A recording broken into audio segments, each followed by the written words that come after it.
नेहरू को गाली देते हैं, नेहरू को छोटा नहीं कर पाएंगे। नेहरू का नाम आइंस्टीन के साथ लिया जाता था और आपका नाम एप्स्टीन के साथ लिया जाता है। ये नया भारत है जहां दंगाइयों के खिलाफ एफआईआर नहीं होते बल्कि अमन और मोहब्बत की बात करने वालों के खिलाफ एफआईआर दर्ज होता है। हम करें बात दलीलों से तो रद्द होती है, उनके होठों की खामोशी भी सनद होती है। कुछ न कहने से भी छिन जाता है एजाज़े सुखन, जुल्म सहने से भी जालिम की मदद होती है। सभापति महोदय, मैं राष्ट्रपति के अभिभाषण पे अपने बात रखने के लिए खड़ा हुआ हूं। उस दिन देश की संसद के गलियारों में सरकार की तारीफ करती हुई महामहिम की आवाज गूंज रही थी, तो उधर मेरे कानों में हसदेव के जंगलों में आदिवासियों को जिंदगी देने वाले पेड़ों पर चलती हुई कुल्हाड़ी की आवाज गूंज रही थी।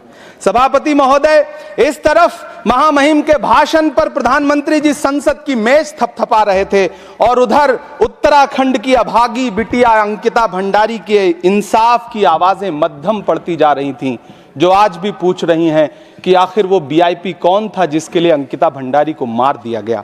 सभापति महोदय, इधर महामहिम सामाजिक न्याय की बात कर रही थीं और उधर उत्तराखंड के कोटद्वार में नफरती लोगों के खिलाफ एक बुजुर्ग को बचाने के लिए खड़ा हुआ दीपक, जो मोहब्बतों की रोशनी लेके खड़ा हुआ था, उसके खिलाफ कोटद्वार की पुलिस गंभीर धाराओं में एफआईआर दर्ज कर रही थी और वो भी उस दिन हो रहा था जब उत्तराखंड के मुख्यमंत्री कोटद्वार में मौजूद थे। ये नया भारत है जहां असम का चीफ मिनिस्टर खुलेआम संवैधानिक प्रोटोकॉल तोड़कर कहता है कि मुसलमानों को इतना टॉर्चर करो कि वो राज्य छोड़ने पर मजबूर हो जाएं। वो कहता है कि अगर कोई मियां रिक्शा वाला 5 रुपए मांगो तो उसे 4 रुपए दो ताकि वो परेशान हो सके।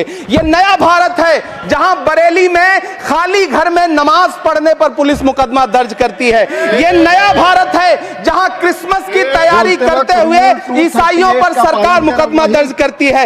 ये नया भारत है जहां जम्मू कश्मीर में नीट का एग्जाम क्वालिफाई करने वाले 50 बच्चों में अगर 42 मुसलमान होते हैं तो फिर मेडिकल कॉलेज की मान्यता ही रद्द होती है और जश्न मनाया जाता है। महामहिम, राष्ट्रपति का भाषण में सुन रहा था। सर, यह नया भारत है जहां मध्य प्रदेश के बैतूल में बच्चों के स्कूल बनवा रहे मोहम्मद नईम का घर स्कूल इसलिए तुड़वा दिया जाता है क्योंकि वो स्कूल बनवा रहे थे। ये नया भारत है जहां कोर्ट का स्टे होने के बावजूद बनारस की दाल मंडी में सैकड़ों दुकानें तोड़ी जा रही हैं क्योंकि रास्ता चौड़ा करना है। सभापति महोदय, मैं आपसे कहना चाहता हूं कि जो पीढ़ी अपने बुजुर्गों को गाली देती है उसके साथ प्रकृति इंसाफ करती है।